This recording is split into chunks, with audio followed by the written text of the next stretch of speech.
Bonjour à tous, aujourd'hui on se retrouve pour une nouvelle vidéo et on va aborder les multiplications et les divisions, mais cette fois des nombres relatifs. Voilà, j'ai mis plein d'exemples et on va tous les faire et je vais essayer comme d'habitude d'expliquer simplement à vos enfants comment on multiplie et on divise des nombres relatifs. Pour cela, je vais faire chaque calcul sur mon ardoise. Soit vous avez une ardoise et vos enfants peuvent faire la même chose, ou alors avec un petit brouillon. Alors, comment on fait ça? Déjà, le moins qui est ici, je vais le mettre devant. Hop, je l'efface et je le mets là. Celui-ci, pareil, je vais le mettre de ce côté à du égal, je l'efface, sauf que lui, je le mets debout. Voilà, ça fait un plus et après, il ne me reste plus qu'à faire 2 fois 3 égale 6. Voilà. Le plus, on n'est pas obligé de l'écrire, donc si on veut, on peut écrire seulement 6. Si votre enfant préfère écrire plus 6, il n'y a pas de problème. Exemple numéro 2. Qu'est-ce que l'on a? 7 fois moins 6. 7 fois moins 6. Comme tout à l'heure, le moins qui est là, je vais le mettre toujours horizontalement. Hop. Ben voilà, j'ai plus d'autres signes, donc le résultat est négatif. Et 7 fois 6, 42.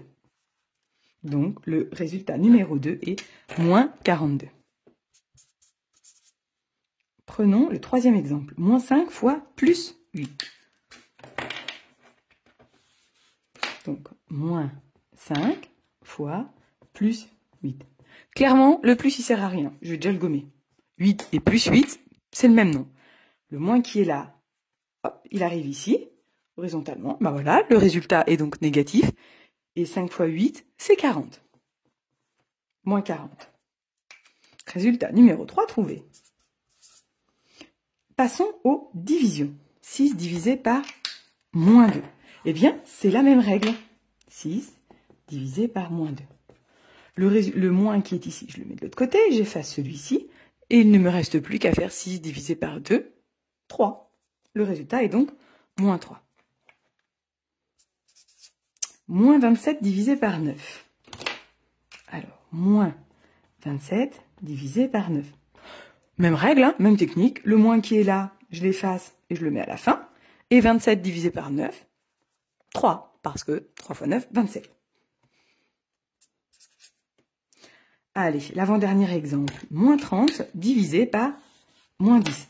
Vous allez voir que là aussi, c'est encore la même règle que la multiplication. Pour une fois qu'il y a un truc cool en maths, 2 opérations, même règle. Alors, le moins qui est là, il arrive à l'horizontale. Le moins qui est là est effacé, il arrive à la verticale. C'est un plus qui ne sert à rien. Et ben je l'efface. 30 divisé par 10 égale 3. Voilà. Si votre enfant préfère le plus que j'ai effacé, il a le droit au sien. Voilà, s'il préfère écrire ça, il n'y a pas de souci.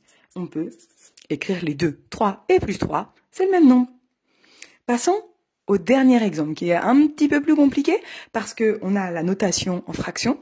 Je rappelle que la division et une fraction, c'est pareil. Une fraction est une division. Mais il y a un moins avant. Ça fait beaucoup de moins, hein. Et bien, vous allez voir qu'en fait, c'est pas si compliqué que ça. Il suffit d'utiliser ma petite technique. Et vous allez voir que c'est simple. J'en prends un. Donc je prends celui-là, je l'efface. Il arrive ici. Je prends celui-ci, je l'efface. Vertical, toujours. Hop, ça fait un plus, et ben j'efface. Il sert à rien. Le plus, il sert à rien. Et ce moins qui est là, et ben je le mets, je recommence à l'horizontale. Ça fait moins. Et maintenant, il n'y a plus de moins. Il ne nous reste plus qu'à faire la division, 10 divisé par 2. Et ça fait 5. Ben voilà. Le résultat est moins 5. Moins 5. Voilà. J'espère avoir pu vous aider une nouvelle fois sur les divisions et les multiplications des nombres relatifs, parce que je sais que ça pose souvent problème entre les différentes règles que l'on peut donner aux enfants qui sont mathématiques. Moi, j'essaie toujours, dans mes petites vidéos, de faire au plus simple pour nos enfants 10. Voilà. Je vous retrouve bientôt dans une nouvelle vidéo. Au revoir.